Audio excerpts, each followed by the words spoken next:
Good morning বন্ধুরা, সবাই কেমন আছো? আশা করি আমার বন্ধুরা সবাই ভালো আছে। বন্ধুরা, আমরা সবাই ভালো আছি। তো এখন থেকে ভিডিওটা শুরু করলাম।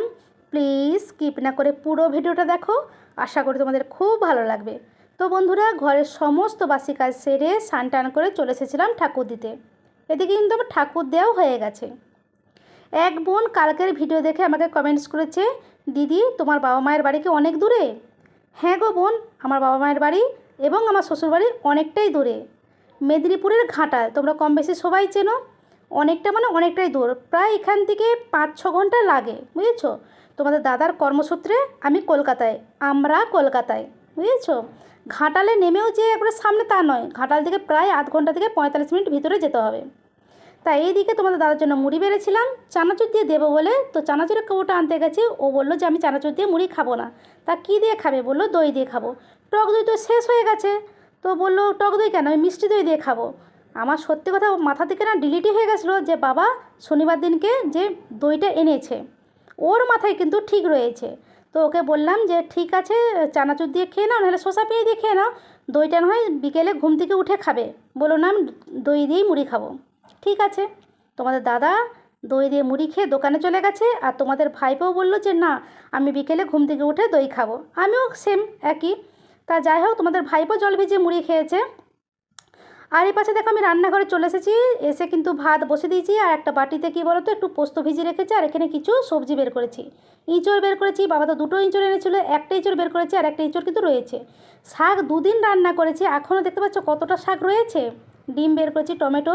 তো চলো আনাজটুকুন কুটে নিই। যথারীতি কিন্তু আমার আনাজ কুটা হয়ে গেছে। আজকে আমি ফার্স্ট টাইম এঁচড় কুটলাম। তাহলে তোমরা বলতেই পারো, তাহলে বৌদি তুমি কি ফার্স্ট টাইম ইঁচড় খাচ্ছ? না গো না, ফার্স্ট টাইম ইঁচড় খাইনি। ইঁচড় আমি অনেকবারই খেয়েছি, তবে তোমাদের দাদা ইঁচড় কুটে দেয়। আমি সত্যি কথা বলতে ইঁচড় কুটতে পারি না। আমি অনেক কিছু কাজই পারি না যেটা তোমাদের দাদা করে দেয়, বুঝেছো? আমি মাছও কুটতে পারি না, তোমাদের দাদা কিন্তু মাছও কুটে দেয়, বুঝেছো? তা দেখো কালকে 2টি ভাত বেশি হয়েছিল, ওই জল ঢেলে রেখেছি, দুপুরবেলা খেয়ে নেওয়া হবে। বক বক করতে করতে দেখো রান্নাও কিন্তু আমার হয়ে গেল। আজকে করেছি ডিমের অমলেট, আর করেছি মাশরুম পোস্ত।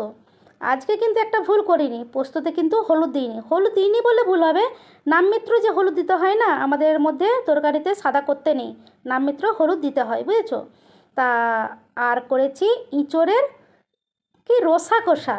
তবে তোমাদের দাদা বলছিল একটু চিংড়ি মাছ হলে ভালো, তো চিংড়ি মাছ আনবো। বলছি চিংড়ি মাছ আর আনতে হবে না, অ্যাকচুয়ালি অনেকটা বেলা হয়ে গেছিলো, ওই জন্য তোমাদের দাদাকে বললাম তুমি কখন দোকান খুলতে যাবে, চিংড়ি মাছ আনতে গেলে বাজারে গেলে আবার তো অনেকটা দেরি হবে না, কারণ চিংড়ি মাছও তো আমি বাছতে পারি না। তা যাই হোক, তোমাদের দাদাকেই বেশি দিয়ে যেতে হবে ওই জন্য। আর অবশ্যই রয়েছে 1 হাঁড়ি ভাত। তা যাই হোক, হাতে অনেকগুলো কাজ ছিল, কাজটা সেরে নিজের জন্য ভাত বেড়ে নিয়েছি।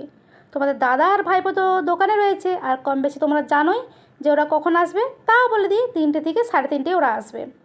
তা দেখো আজকে তো মানে কি বলবো, আমার তো মাশরুম পোস্তটা দিয়েই ভাত খাওয়া হয়ে যাবে।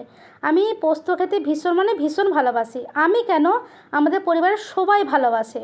তা দেখি ডিমটা আগে মুখে দিয়ে, তবে হ্যাঁ অল্পটুকুন ভাত কিন্তু আগে নিয়েছি। আমার মা বলে খাবার থালা যখন নিয়ে বসবি না, ভাতের থালা মুড়ির থালা যাই কিছু নিয়ে বস না কেন, সবার আগে কি বলতো 2টি ভাত মুখে দিবি, তারপর তোর যেটা পছন্দ তুই সেটা খাবি। আর ভাত খেতে বসো বলে আগে জল খেতে নেই। জানি না তোমরা এটা জানো কি না। তা যাই হোক, মায়ের শিক্ষায় মানে মা যেটা শিক্ষা দেয় সেই শিক্ষাতেই চলছি। তা সত্যি মাশরুম পোস্তটা অসাধারণ হয়েছে। তো ইঁচড়ের তরকারিটা কেমন হয়েছে দেখি। সত্যি অসাধারণ মানে অসাধারণ হয়েছে। তো চলো বন্ধুরা, টাটা।